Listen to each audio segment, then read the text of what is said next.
Welcome to Digital Talk Podcasts, where we spotlight entrepreneurs and innovators leveraging technology related to telecoms to drive positive global impact.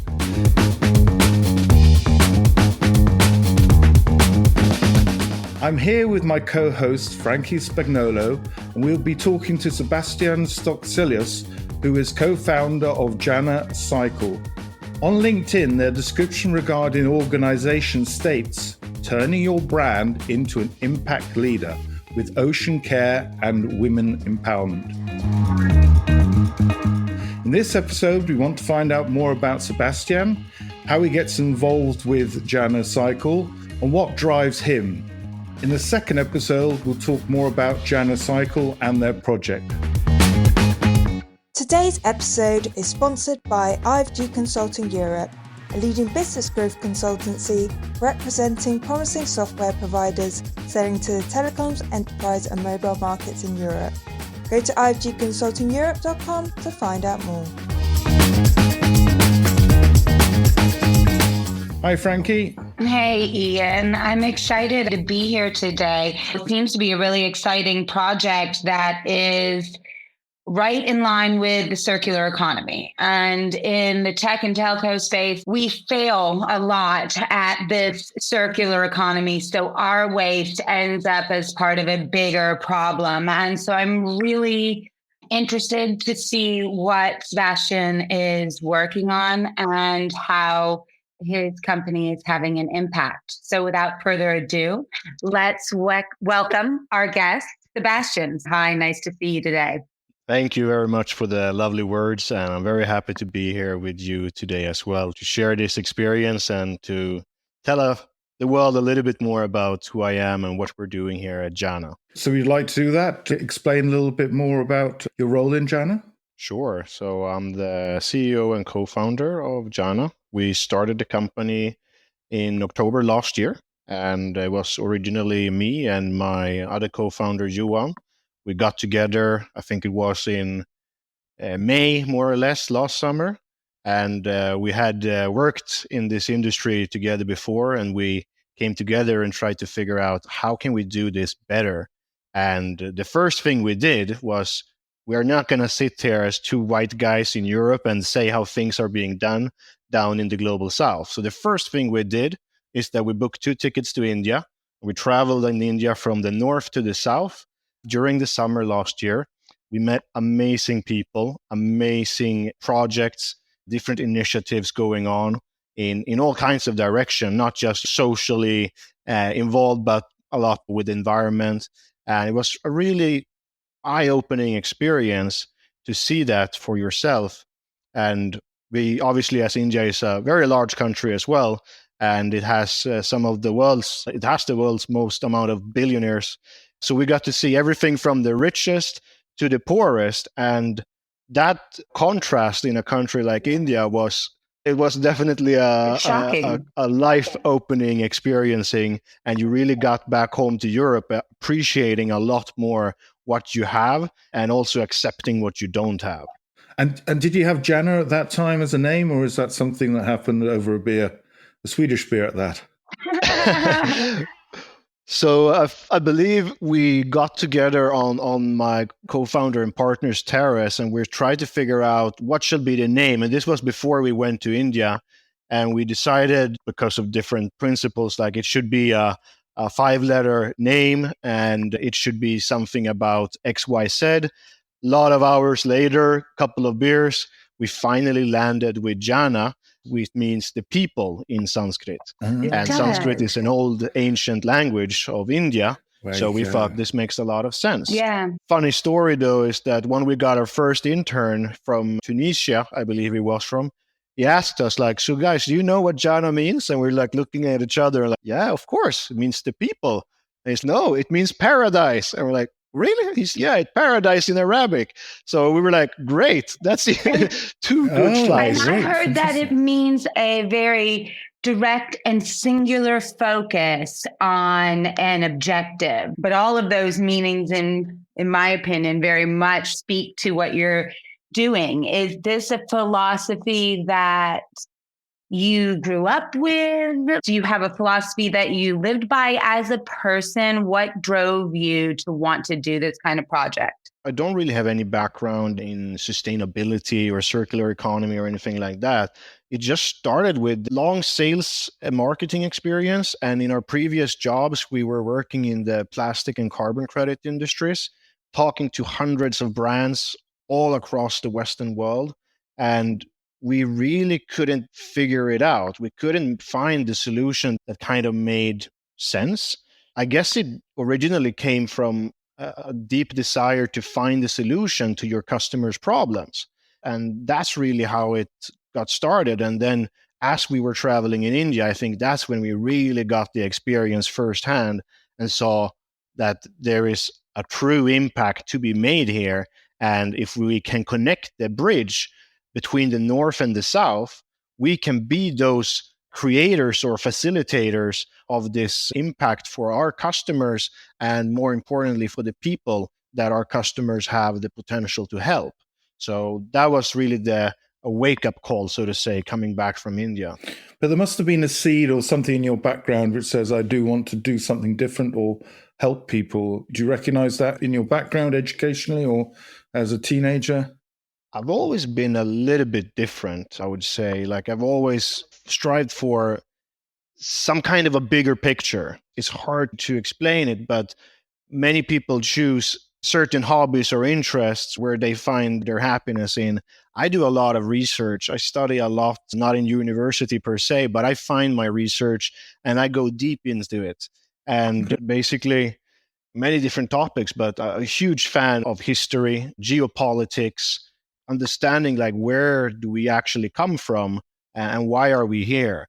There is so much in today's world. Media is controlling a lot in terms of our communications, what we can and cannot say, basically.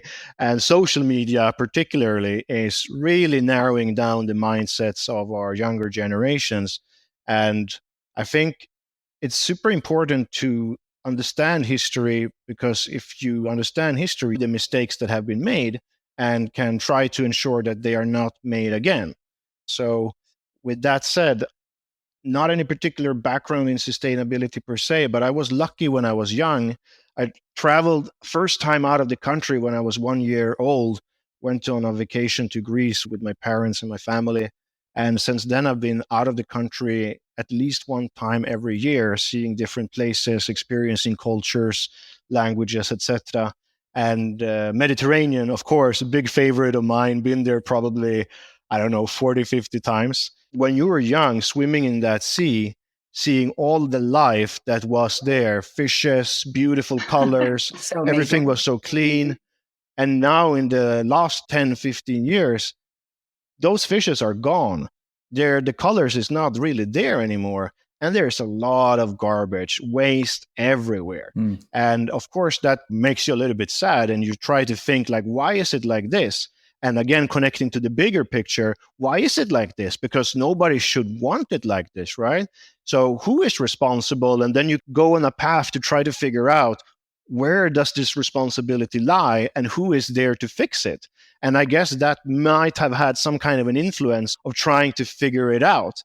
And I guess that might have been a part of the process, not coming up with the idea of Janah, but coming up with a passion for it. Yeah.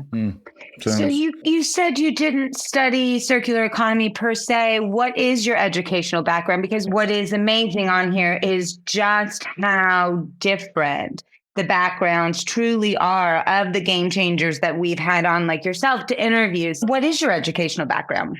So it's quite simple, probably quite boring and normal background, finance, business administration. But I guess what is different is that it's not really achieved in a specific university. Never actually went to the university at all. I've always been, ever since I was 15, 13, very much inclined to find my own knowledge. I remember looking at some of the history books in school and that these are like 20 years old. Like, what about the new things? And that goes for many different topics. Like when you're in school, obviously I'm with the generation that kind of came up with the internet and everything like that. So information was there, we could find it. And a lot of the teachers, professors, etc., were a little bit of the older caliber, and they were not having the same perspective of the world as we did, because we were sitting there with our phones. We literally could look up anything they said. And I think you discovered knowledge in a very different way back then. And in that period, accessibility to internet was great. These days, I'm not sure if it's the same kind of greatness. Maybe we're a little bit overwhelmed with information today. So I think brings on to a nice question. Do you have a favorite book or movie or song that has influenced you and your perspective of life? Obviously, lots of different ones, but I think what I really bring with me is documentaries, trying to figure out where certain things really happen and so on. Obviously, I think all young guys have the favorites in Star Wars, Lord of the Rings, these kind of things. But that's for fun, right? It's not so much for my knowledge is a very different thing. And I'm not going to go into details of mentioning maybe something specific, but documentaries in general is where I grab my knowledge from. And that can be anything from history to geopolitics, space, big fan of space. Big fan of Elon Musk and the whole thing. He's one of the guys that is actually striving to get us someplace out of this planet. And I think it would be really interesting to know for a fact, where do we come from and how did we land here and what is out there? Very interesting when you look historical stone tablets that goes back not just 30,000 years, but 50,000, 70,000 years, etc. All religions are based on basically the same kind of stories about people coming from the skies, etc. It's so interesting. It is. And I'm going to actually jump questions to the end, because normally we ask this at the end, but of this first sort of segment. But if there was a reason that we needed to send a mission to Mars, but you couldn't come back to Earth, let's say the AI uprising, which we can get to later as well, but would you volunteer? Would you be on that flight if you could never come back? The simple answer would be no. I've seen too many movies about going to Mars, and it doesn't seem to be all that fun. A lot of risk. Most people does not make it. And even if you're there, you're going to be growing potatoes out of your own feces for many years before you can actually be sustainable there. I think we can probably reach Mars in a there and back kind of way, in a fun experience in about 50, 70 years. Depending on, of course, how much the bigger players wants to invest in it. One guy, regardless of how rich he is, cannot achieve everything by himself. But if the possibility was to go there and come back without the major risks, then absolutely. So far, I'm the only one going to Mars. I'm just too much in love with planet Earth, and I love all the greenery, the oceans, everything we have here. And if you look at Mars, regardless of how interesting it might be out there, it just doesn't look that exciting if you're probably going to die there. Just a question about hobbies. Is there anything hobby that you have which the listeners might be surprised to hear about? A lot of my free time, there is, might seem very simple and boring, but either consuming knowledge or taking care of the body in a physical way. I love, like, a recent hobby that I've started with since last year is climbing. It's called bouldering. Yes, bouldering. You climb on these walls that goes in and out, and damn, that is a whole different kind of exercise. And I've been to the gym since I was like 13. I've done mixed martial arts for many years. I've trained several individuals in it. But when you're climbing there and you're holding with only your fingers, that's I remember my first 5 sessions, I felt my forearms, they were just growing. They got bigger than I ever were when I was in the gym. So it says something. My youngest sister is a world champion rock climber, and people are always like doing these things. I'm like, I've never seen anybody stronger than my little sister. I think what you have to do is hang off of rocks. Yeah. I think that's a key. But in bouldering, it's great. It's also, again, back to nature and back to the element of the earth and direct contact with the earth, which I think is very much in line. But bouldering is hard, right? And really, I don't know. I'm in my 4th decade on this planet. And as we get older, things get harder to learn new things, right? So if you could instantly master any skill without the need to practice for it or spend a whole bunch of time learning it, what skill would you choose? So Now I will probably become more interesting and go a little bit more into tech, because there is a huge technology that has arrived not many years ago. It's in full speed development. And of course, we're talking about AI. Mm-hmm. AI is obviously something I've used, practiced it a little bit, but far from being an expert in it. Everybody has used ChatGPT, etc. But now it's more and more integrations coming. And I don't know if you've seen this book or read about this guy on LinkedIn who created like $100 million business in 90 days solo, only using AI tools, like setting up basically bots or algorithms performing certain tasks for him. Yep. And of course, that's an eye-opening experience. So I think if I could master one thing without practicing it, it would be to become an expert on AI, because I could implement that in my daily life. And people is important to have in your company, but it's also the most costly thing that you can have. Imagine if you can set up simple repetitive tasks for an AI instead of having someone that works for a couple of years, then gets bored, you have to find a new one. Yeah. I think certain tasks like creative tasks, etc., much better placed with a real person.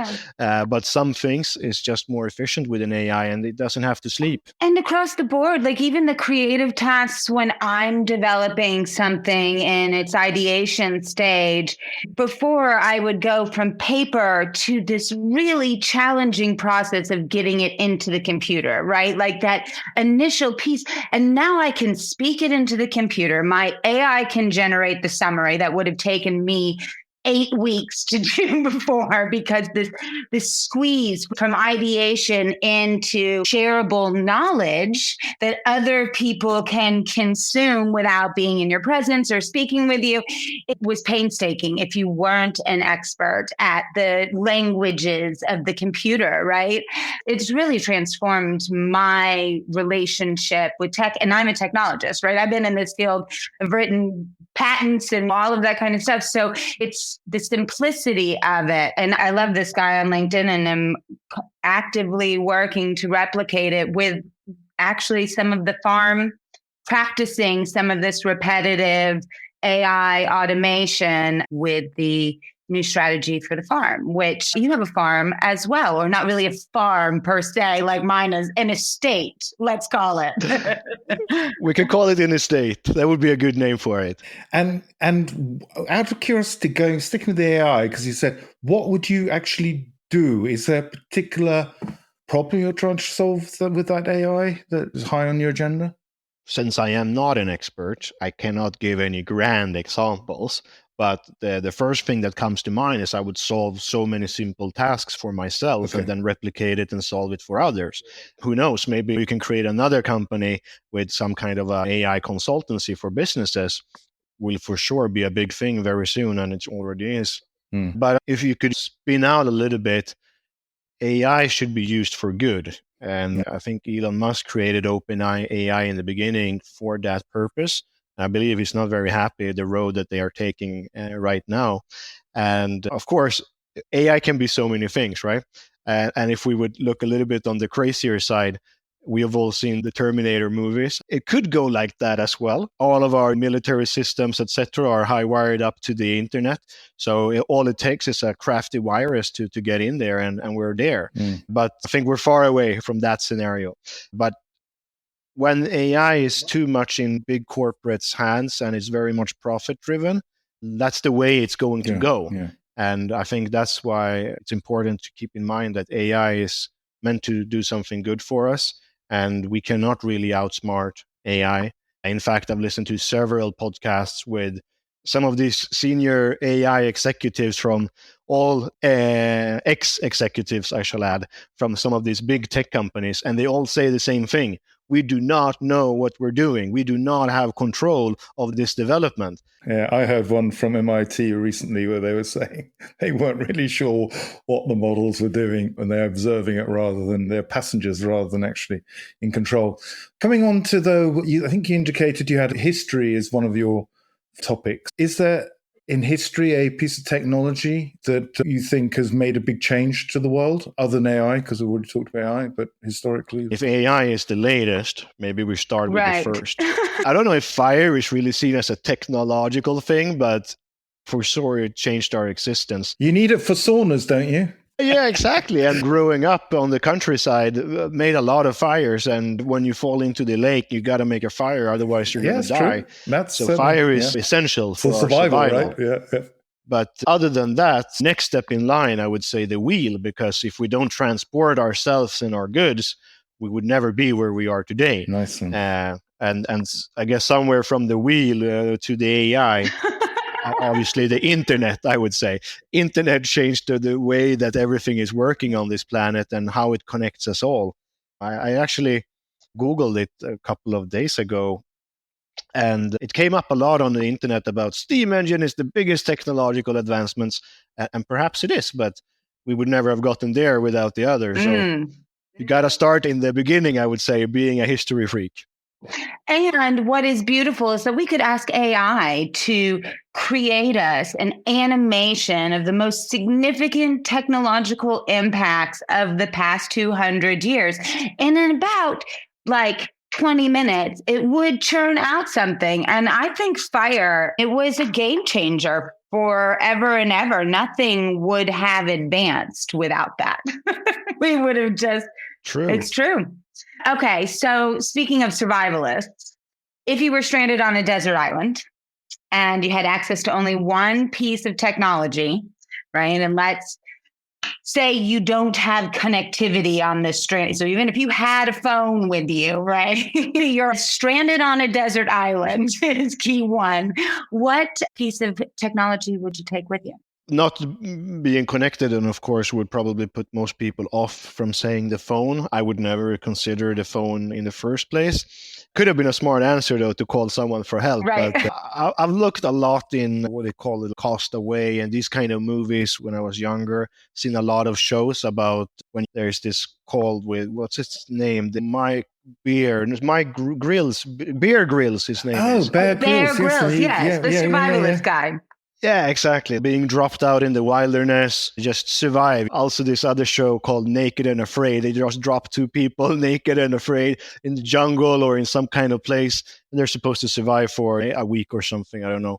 It's incredible to see how little you actually need to survive. But if you mess up the priorities of survival, you're going to die. So it's super important to think from a strategic point of view when you bring that one item. And from what I've seen, something that kind of encompasses a lot of those things is a Swiss Army knife. Oh, there we go. High five. I think that's my answer. Knife is super important. And if you know how to use it, obviously, depending on the environment you're in, you can actually create rope, which is another super important tool. And with rope, you could potentially create a fishing net and so on. You know what they say? It's is it shelter and fire and then food, or is it the other way around? But once you have those things, practical man. I think that's definitely... Yeah, when it's about survival, you got to be practical. That's what I think. And is there, coming back to your historical background, is someone in history you particularly admire and want to sit down for an hour and have a chat with about why they did whatever they did, or learn something about some question they never answered? That's a good question. Starting from the present time, one of the guys I would love to sit down with is Elon Musk and talk about space and space travel. And I can imagine being the richest guy, at least known richest guy in the world, that he has a lot of knowledge about what's really out there compared to what we know. So that would be really cool to have that conversation. But also, I think you don't see a lot of billionaires that are laid back and a little bit funny and those kind of things. So I have bitten my tongue on the last two Elon Musk comments, mainly because this is about tech for good, and I'm both evaluating what my role is as a person on the other side of a microphone, which is a new position. But do you have any thoughts? Because I personally thought he was fantastic for a very long time. And in the last decade, I feel like he's been swallowed up by a pod person and is just got an alien living inside of his body or something. Remember I said I was going to hold my tongue, or I bit my tongue? You're trying, yeah, you still try and hold back. You're still trying to hold back.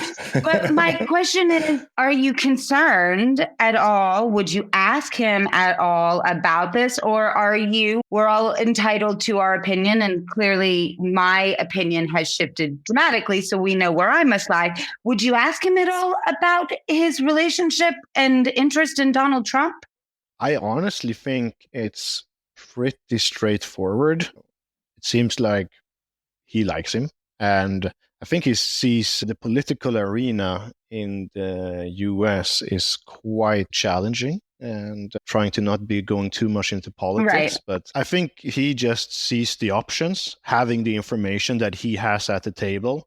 And whether he endorses one person or another, I think that's obviously going to make a huge difference because he has a huge platform. But I actually saw yesterday the AI made video of him and Trump dancing around together. And that's what I mean. You have this billionaire and he's like making crazy tweets, and at least it seems like trying to be like one of the ordinary guys. And I think that's what I kind of respect about him, that he's most definitely very different. Yeah. But he doesn't seem to be so different. Like he's not, what's this other guy called, the Amazon guy? Like he's super rich as well, but we don't see him that much online. You don't see, like typically the rich people, they don't appear that much in the limelight. Yes. While Musk seems to love that with his constant tweets every day. And I believe definitely there is something behind that as well, but I don't know. Yeah. Just to tell that for a moment, I think, first of all, I think you're right. Trump and Elon both like tweeting a lot, and they like somehow to be in the limelight. What they tweet about is another thing. But I think, Sebastian, if I can help it, I think it's more you appreciate, let's say, not the power, but the realms of possibility that Elon can see or is in charge of. Because going back to the podcast and trying to make things better, I'd like to think that's the sort of realms of where you're thinking this man can make things happen and maybe make a better world. You wouldn't mind being in his shoes with that sort of capability. Is that a fair? No, exactly. And to be honest, I had no clue who Elon Musk even was before he started SpaceX. Tesla, of course. Okay, I was lying there a little bit. Okay. But SpaceX was like, that was the big thing. And him coming out, because like electrical cars, great. But there has been engines that have been driven on hydrogen and water much, much earlier. Right. And it's funny that he took the name Tesla and so on. But the point is that there has been engines that has been functioning with electricity and water and other cool stuff for a long time. So that was not revolutionary to me. What was revolutionary to me is that he's, as a private individual, eager to risk his entire empire to take us to another level that, the mightiest government in our, history has not been driving forward.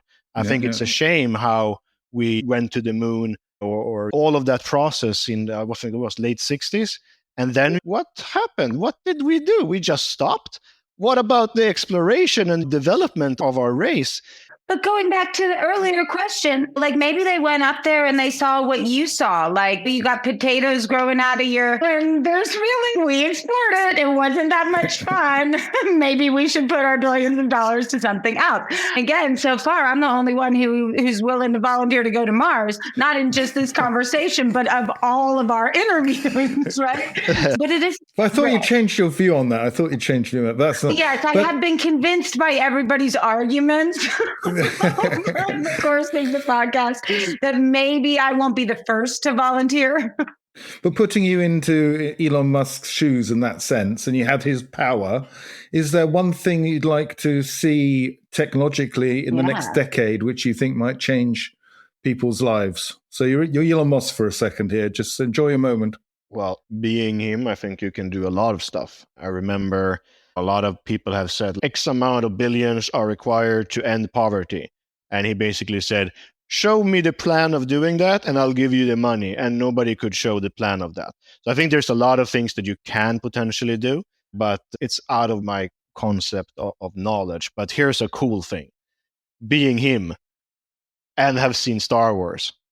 One technology that would be really cool is, what do they call them? The light speed engines. Oh, yeah. because you're talking about going to Mars, but that takes, some years of your life. And the space and gravity will change your body.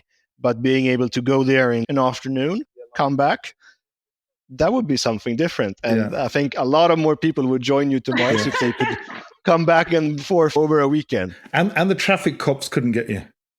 Exactly. Well, believe me, if we open up a transit port, they're going to regulate it. Probably true. Right. So let me just ask you, though, you have been an entrepreneur for, this is your first project, a year now, but before that, you said you had clients all over the world, yes? I started my little entrepreneurial journey, I think I was quite young. Oh, cool. But nothing big or something like that. But always had a mindset that if I want something, I can get it. And if you can provide a service or a product, you can get paid. And with that payment, you can achieve some of your goals. So that's something that I've always had in my mindset since quite young. But I was starting my first business in 2017, I believe, after working in several companies in top level management and basically in charge of the entire thing, like the whole team, recruitment, the sales and marketing, etc. But not being the owner, so to say, not being the one that can really take the ultimate decision. Mm-hmm. And when you have such teams of, say, up to 35, 50 people sometimes, you have a lot of desires from the team and you want to make a change. But then you have that one guys, it's been in my experience, that are these owners and they don't want to follow suit. They don't want to listen to you. They don't want to make the changes that the people are asking for because they're not really connected to the people. In most cases, they're not even inside of the companies. They're just out running about. And after having that experience for my first 3 job experiences in Barcelona, I decided I'm not doing that again. I'm not going to work again for that kind of a person. I'm going to do my own thing and I'm going to control what I want to do for myself. So in 2017, I started my first business with relocation services from the Nordic countries to Barcelona, anything from accommodation, getting all the legal documents, and of course work, even study opportunities, because we are very fortunate here in some places in the Nordics, at least, that the government actually pays you or gives you very beneficial loans to study other languages. Nice. So there were a lot of kids, not kids, but like young people that went to Barcelona for either work or studying experiences. And of course, they needed someplace to live and they needed all the legal documents. And because I had already been running these companies for quite some time, I knew everything about work and I knew a lot about getting the legal documents. And I know a lot about the accommodation. So it was just a natural process for me to do that. But then, of course, as that business was really starting to kick off, we had our friendly friend, the pandemic that hit. And everything went down and lost a little bit of faith in that. And before the second wave hit, I remember rebuilding the business, investing in it again.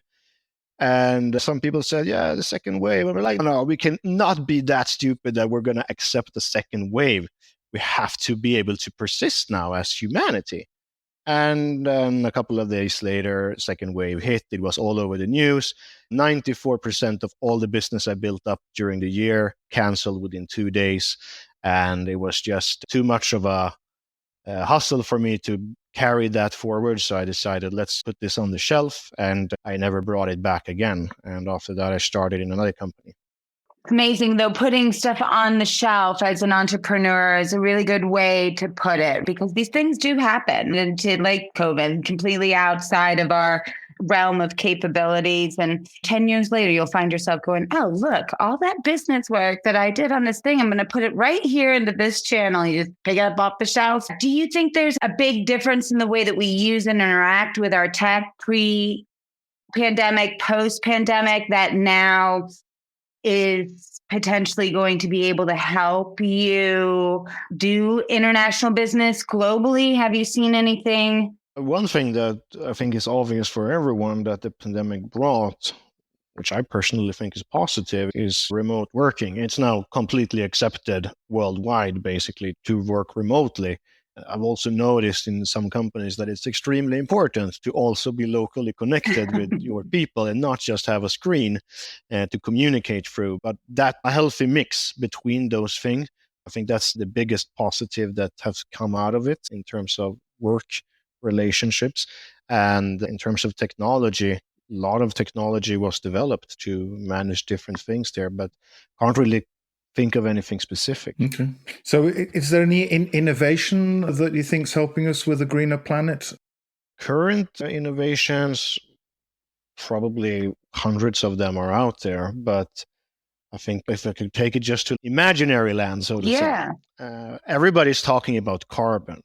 I just saw a documentary yesterday again about how the big banks for a long time have been implementing this carbon tax. And we used to work in the carbon and plastic credit industry. So we know a few things about that. But if carbon is such a big issue, going into an imaginary world and touching a little bit on technology, transportation sector is a very large contributor to CO2. And imagine how fun it would be to have a transporter just going from one place to another. You don't need to have these big trucks or ferries, etc., going around the world. You don't need to fly airplanes because, boom, you can just go into your transporter and be there. Same thing with cars. That would be a very cool invention to be had.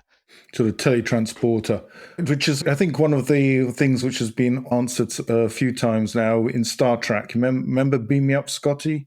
Yeah, exactly. That sort of capability as well. I think it's interesting because I do a lot of work about monopoly and competition, and really in the tech space, are you Apple or Android? Oh, that's a good one. It's actually not the first time I get that. So I'm definitely Android, and I'll tell you why. I used to sell, because I've been a salesman most of my life, I used to sell phone subscriptions with all of these smartphones coming along with it. What I discovered was, in many cases, the Androids have better capacity or capabilities than the Apples, but the Apple have the design, and you're basically just paying a design. And if you think of it, in the last, 15 years or so, every time one of your friends has an issue with their phone, or they're complaining that it broke and it's so expensive to change it, 9 out of 10 times it's always Apple. Yeah, certainly I find that the Android devices as a whole are much more robust, like when you drop them and all that kind of stuff, than an Apple phone is. But I agree with that on a lot of points. And again, we have a running majority along that line, which is fantastic. And I am looking forward to presenting the facts of that. Thank you so much for joining us, Sebastian. It's been a real pleasure to talk to you about yourself. And as everybody knows, to our listeners, please join us again next week as we speak with Sebastian further about his company, Janah Cycle, and dive deeper into the circular economy and sustainability.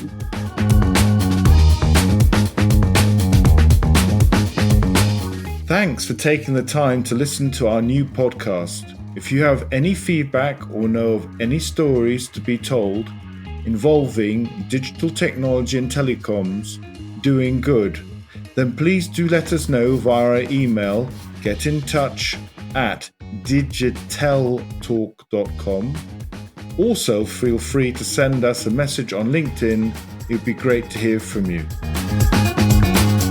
We are excited to share that we are partnering with Network X, one of the leading telecoms events in Europe, the crossroads of digital, fixed and mobile communications, taking place in Paris between the 8th and 10th of October. Digital Talk will be there to interview some of the most promising contributors to sustainability and tech for good. Don't miss out and book your pass to be inspired, connect and network. Hope to see you there.